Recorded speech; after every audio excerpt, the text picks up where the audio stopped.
বলদের পেট থেকে জন্মগ্রহণ করেছে এরা, এরা মানুষের পেট থেকে জন্মগ্রহণ করেনি। স্বামী যদি ফজরের সময় উঠায় মিজাইজ দেখায়, স্বামী যদি নামাজের কথা বলে মিজাইজ দেখায়, স্বামী যদি কোরআন তেলাওয়াতের কথা বলে মিজাইজ দেখায়, স্বামী যদি বই পুস্তক পড়ার কথা বলে মিজাইজ দেখায়।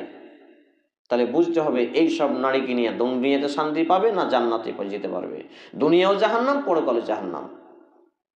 অবশ্যই আমাদেরকে কিসে বাধা দিচ্ছে? আল্লাহর পথ থেকে। আমাদেরকে কিসে বাধা দিচ্ছে? কোরআন হাদিস থেকে। আমাদেরকে কিসে সরিয়ে রেখেছে? ইসলাম থেকে। দুনিয়াতেই মূলত আমাদেরকে সরিয়ে রেখেছে। এর উত্তর এটাই।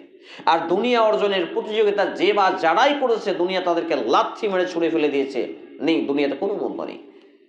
আপনি এখনই মারা যান, দুনিয়া আপনাকে লাথি মেরে কবরে ঠেলে দিবে, আপনার কোনো মূল্য থাকবে না দুনিয়ায়।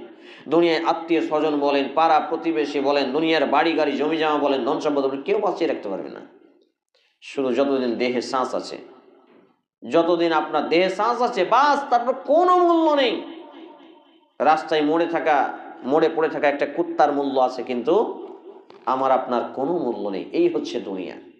অথচ এই দুনিয়া অর্জনের জন্য আমরা দিন রাত পরিশ্রম করি, পরকালকে ভুলে যাই। দিন রাত পরিশ্রম করছি, পরকালকে ভুলে যাচ্ছি। দিন রাত আমরা একটার পর একটা চাওয়া পাওয়া আশা পূরণ করছি। এইটা যদি এই বছর হয়, সামনে বছর ওইটা করব, ওইটা যদি হয়ে গেল সামনে বছর ওইটা করব, এইটা যদি হয়ে যায় তারপর এইটা করব। এই করতে করতে করতে করতে কবরে শুয়ে যাচ্ছে মানুষ। কবে যে হুঁশ ফিরবে পরকাল নিয়ে চিন্তা করার, কখনোই চিন্তা করে না।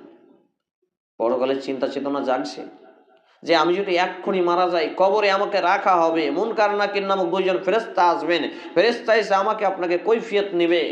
তাহলে এই প্রশ্নের জবাবগুলো আমি আপনি মুখস্থ করে নিলেও সেখানে তো সম্ভব নয়।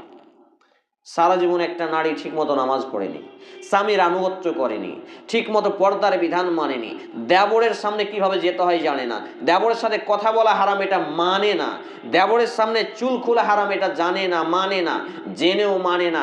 বাপ মা শিক্ষা দেয়নি, মা কুলাঙ্গার মার্কা, বাপ কুলাঙ্গার মার্কা, বড় ভাই কুলাঙ্গার মার্কা, ছোট বোন বড় বোন সব পশু প্রাণীর মতো, কোনোদিন শিক্ষাই পায়নি। ও পায়নি, ওর বাপ পায়নি, ওর 14 গোষ্ঠীও পায়নি। ওর স্বামী ওকে কি করে ঠিক করবে? ঠিক করা যাবে? এ তো কুত্তার লেজ, ঘি দিয়ে যতই মলা যায় সোজা হবে না। তো যদি কুত্তার লেজকে ঘি দিয়ে যতই মলি সোজা না হয়, তাহলে এই মেয়ে পরিবর্তন হবে যে মেয়ে তার বাপ মা ভাই বোন 14 গোষ্ঠীর কাছ থেকে ইসলাম শিখেনি। গত কয়েকদিন আগে একটা ছেলে আমার সামনে কান্না করছে আর বলছে, ভাই কি করব বুঝতে পারছি না, জান দিব নাকি বেঁচে থাকবো। কি হয়েছে?